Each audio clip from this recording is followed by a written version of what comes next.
السلام علیکم ورحمۃ اللہ وبرکاتہ۔ القدس کی اتنی اہمیت کیوں؟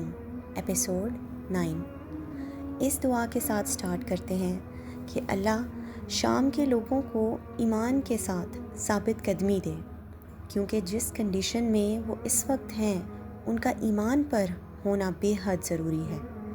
سو ہم ان کے لیے ایمان اور فرمنس کی دعا کرتے ہیں۔ ربنا افرغ علیہم صبرا وثبت اقدامہم، کہ اللہ ان کے اوپر ایمان اور صبر انڈیل دے اور ان کو ثابت قدم رکھ۔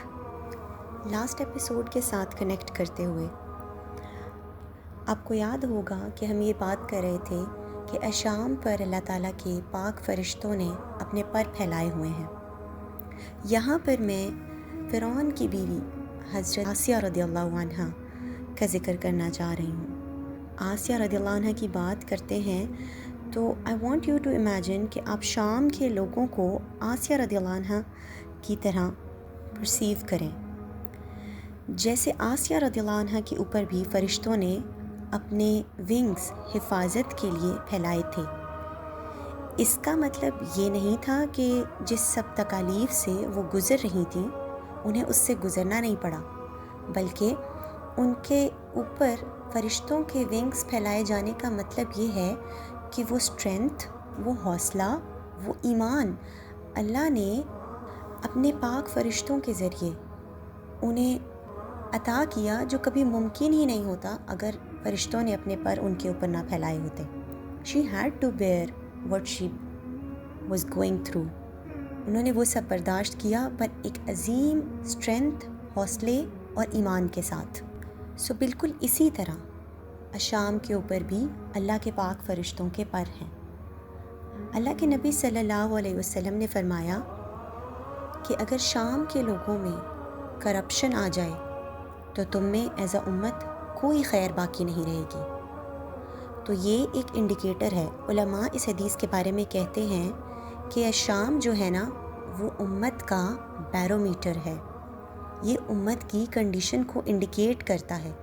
اسپیشلی یہاں کے لوگ، ان کی سٹرگلز، جب امت ویک ہے تو اس کی انڈیکیشن ہمیں شام میں نظر آتی ہے، ریلیجیس اور پولیٹیکل دونوں ایسپیکٹس میں۔ تو اس وقت جب اشام ظالموں کے انڈر ہے تو یہ ایک سائن ہے کہ ہم ایز اے امت کہاں سٹینڈ کر رہے ہیں۔ جب امت آگے بڑھ کر ان کی مدد نہیں کر پا رہی تو یہ سائن ہے کہ ہم کتنے کمزور ہو چکے ہیں۔ اذا فسد اہل الشام فلا خیر فیکم، کہ تم میں کوئی خیر باقی نہیں رہے گی اگر اہل شام میں کرپشن آ گئی۔ آگے چلتے ہیں۔ حافظ ابن رجب فرماتے ہیں کہ the end of empires، حکومتوں کا جو زوال ہے وہ بھی شام میں ہی ہے۔ یعنی بڑی بڑی حکومتیں ہسٹری میں، بڑی بڑی ریجیمز، کرول ریجیمز، ان کا اختتام شام میں ہی ہوتا آیا ہے۔ کروسیڈرز کی شکست اشام میں ہی ہوئی، منگولز نے بھی اشام میں ہی شکست حاصل کی، منگولز کو بھی شام میں ہی شکست ہوئی۔ یہ سارے چھوٹے چھوٹے دجال اور ان کا خاتمہ اشام میں ہی ہوتا رہا ہے، یہاں تک کہ اللہ سبحانہ وتعالیٰ عیسیٰ علیہ السلام کے ہاتھوں مسیح دجال کو ختم کر دیں گے، ٹھیک اسی جگہ پر جسے ہم القدس کہتے ہیں۔ یہ وہ جگہ ہے جہاں پر سب سے بڑے ایول کا خاتمہ ہوگا۔ سو یہ جو کچھ ہم آج دیکھ رہے ہیں غزہ میں، اس سارے ظلم کو اللہ نے انہی ظالموں پر پلٹ دینا ہے، اور یہ اللہ تعالیٰ کا وعدہ ہے۔ اور یہ بھی یاد رکھیں کہ حضرت محمد صلی اللہ علیہ وسلم نے الطائف المنصورہ کا بھی ذکر کیا ہے، دا وکٹوریس گروپ، کامیاب ہونے والے جن لوگوں کا ذکر کیا وہ یروشلم اور اس کی سراؤنڈنگز کے لوگ ہی ہیں۔ اللہ کے نبی نے فرمایا اکنا فی بیت المقدس، الطائف المنصورہ اکنا فی بیت المقدس، کہ جو کامیاب ہونے والے، اللہ کی راہ پر چلنے والے اور اللہ کی راہ میں جہاد کرنے والے اور کامیاب ہونے والے لوگ ہوں گے، وہ بیت المقدس اور اس کی سراؤنڈنگز کے لوگ ہوں گے۔ اور اتنی پیاری بات آگے فرمائی، لا یضرہم من خذلہم ولا من خالفہم، ان کو کوئی چیز نقصان نہیں پہنچا سکتی اور نہ ہی انہیں ناکام بنا سکتی ہے ان کے مخالفوں کی مخالفت کرنا. یعنی کہ وہ ایمان میں اتنے پختہ ہوں گے کہ ان کی سٹرگل کو کوئی فرق نہیں پڑے گا کہ کون ان کا ساتھ دے رہا ہے اور کون ان کا ساتھ نہیں دے رہا. وہ فرم رہیں گے اور وہ الٹیمیٹلی وکٹوریس اور کامیاب ہوں گے اللہ تعالیٰ کی طرف سے.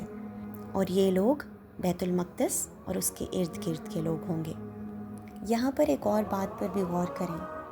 القدس از دا لینڈ آف دا بیٹریڈ. یہ وہ زمین ہے جہاں پر انبیاء بھی اس وقت آئے جب انہوں نے اپنے لوگوں سے دھوکہ کھایا، جب ان کے لوگوں نے ان کو چھوڑ دیا. It is indeed not the land of the betrayal, but it is the land of the betrayed. کہ اللہ کے وہ پاک نیک انبیاء جب ان کو اپنے لوگوں سے جب دھوکے ملے، انہوں نے کس جگہ کا رخ کیا؟ انہوں نے القدس کا، فلسطین کا رخ کیا، اور یہاں ان کو اللہ تعالیٰ نے پناہ دی. تو کتنی پیاری بات ہے کہ القدس وہ زمین ہے جس نے نیک لوگوں کو اس وقت اپنی آغوش میں لیا جب ان کے پاس اللہ کے علاوہ کوئی اور آسرا نہیں تھا. یہ جگہ وہ بھی ہے جہاں پر پورٹل ہے، زمین اور آسمان کو کنیکٹ کرنے والا پورٹل. تو یہ وہ خاص کنیکشن بن جاتا ہے اس پاک زمین کا آسمانوں کے ساتھ، جو کہ بہت ہی ریئر ہے. آگے الطبرانی کی ایک اوتھینٹک حدیث ہے جس میں آتا ہے اللہ کے نبی صلی اللہ علیہ وسلم نے فرمایا، قال اول هذا الامر نبوہ و رحمہ، کہ میرے معاملے کی شروعات نبوت اور رحمت سے ہوئی. ثم یکون خلافہ و رحمہ، پھر اس کے بعد خلافت اور رحمت. ثم یکون ملکا و رحمہ ثم یکون عمارۃ و رحمہ، پھر اس کے بعد بادشاہت، لیڈرشپ اور رحمت. قال ثم یتکادمون علیہ تکادم حمر، پھر اس کے بعد لوگ آپس میں ایسے لڑیں گے اتھارٹی اور پاور کے لیے جیسے کہ گدھے ہوں. یعنی ایسا وقت آئے گا جب لوگ آپس میں لیڈرشپ اور اتھارٹی کے لیے ایسے لڑ رہے ہوں گے. تو اس وقت میں وَإِنَّ أَفْضَلَ الْجِهَادِ الرِّبَاطِ، فرمایا اس وقت میں تمہارے لیے سب سے بہتر عمل کیا ہے کہ تم رباط یعنی مسلمان بارڈرز کی حفاظت کرنا. تو اس وقت میں جب کوئی حکومت اور حکمرانیت کے پیچھے ہو، ایسے وقت میں بہترین جہاد کیا ہے؟ بہترین جہاد یہ ہے کہ دین اسلام کی خاطر مسلمان بارڈرز کی حفاظت کی جائے. اس حدیث کو طبرانی نے نریٹ کیا اور البانی نے بھی. اور آخر میں فرمایا وَإِنَّ أَفْضَلَ رِبَاطِكُمْ عَسْقَلَانِ، اور بہترین رباط یعنی ہولڈنگ دا فورٹس، بارڈرز کی حفاظت کرنا، بہترین کیا ہے؟ عسقلان. اور عسقلان غزہ کا دوسرا نام ہے. سبحان اللہ، کتنا اسپیسیفکلی اللہ کے نبی نے یہ بتا دیا ہمیں کہ غزۃ عسقلان. تو یہ بہت ہی پروفاؤنڈ حدیث ہے. اللہ کے نبی نے شروعات سے بتا دیا کہ شروعات میں نبوت اور رحمت ہوگی، اس کے بعد خلافت اور رحمت، اس کے بعد حکومت، لیڈرشپ اور رحمت، اور اس کے بعد لوگ آپس میں حکومت کے لیے ایسے لڑیں گے جیسے کہ حمار لڑتے ہیں. اور اس وقت میں ایک مومن بندے کا یہ کام ہے کہ وہ رباط کرے. اور رباط کیا ہے؟ افضل رباطکم عسقلان. تو یہ بہت ہی اسپیشل لوگ ہیں جو اس وقت غزہ کی یعنی عسقلان کی بارڈرز کی حفاظت کر رہے ہیں. اللہ ان سے راضی ہو. اور یہ یاد رکھیں کہ غزہ صرف وہ لمیٹڈ سی اسٹرپ نہیں ہے جو آج ہمیں میپ پر نظر آتی ہے. اس کے ارد گرد کا کافی بڑا ایریا وہ غزہ ہی ہے.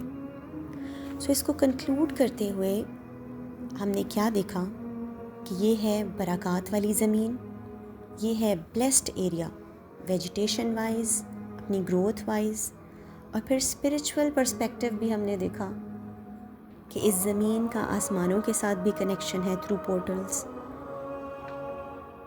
تو بالکل جیسے ایک انسان گھر بیٹھے ہوئے اس کا دل سفر کرتا ہے نا، مگر اس کا جسم اس جگہ پر جا کر نہیں پہنچ سکتا۔ جیسے سفیان الثوری نے فرمایا کہ کتنے ہی ایسے لوگ ہیں جو کعبہ کے گرد طواف کرتے ہیں اپنے دل سے، وداؤٹ یہ کہ ان کا جسم خود وہاں موجود ہوتا ہے، اور کتنے ہی ایسے لوگ ہیں جو کعبہ کے گرد فزیکل حالت میں طواف کر رہے ہوتے ہیں، مگر ان کا دل وہاں موجود نہیں ہوتا۔ اسی طرح جیسے امام احمد رحمۃ اللہ علیہ سے کسی نے پوچھا کہ اللہ کے عرش اور ہمارے بیچ کتنا فاصلہ ہے، تو انہوں نے فرمایا ایک سچی دعا، صاف دل سے نکلی ہوئی وہ دعا عرش تک پہنچ جاتی ہے، اپنے دل کی سچائی اور لگن کی وجہ سے۔ اس بات سے ہم یہ سمجھتے ہیں کہ ہم خود کو بیونڈ جیوگرافیکل کنیکشنز کے کسی جگہ سے بھی کنیکٹ کر سکتے ہیں، اس جگہ کے ورچیوز کو سمجھ کر، جان کر، اور اپنا فوکس اس جگہ پر رکھ کر۔ میری اللہ سے دعا ہے کہ وہ شام کے ہر حصے کو آزاد کرا دے اور مسلمانوں کا ساتھ دے جہاں کہیں بھی ہوں، اور یہ کہ جو کوئی بھی شام سے لگاؤ رکھتا ہے اس کے لیے اللہ وہ برکات اور انعامات لکھ دے جو اللہ کے نبی صلی اللہ علیہ وسلم نے شام کے حوالے سے ہمیں بیان کیے، اور اب ہم نے وہ جان بھی لیے۔ آمین۔ ملتے ہیں نیکسٹ ایپیسوڈ میں۔ السلام علیکم ورحمۃ اللہ وبرکاتہ۔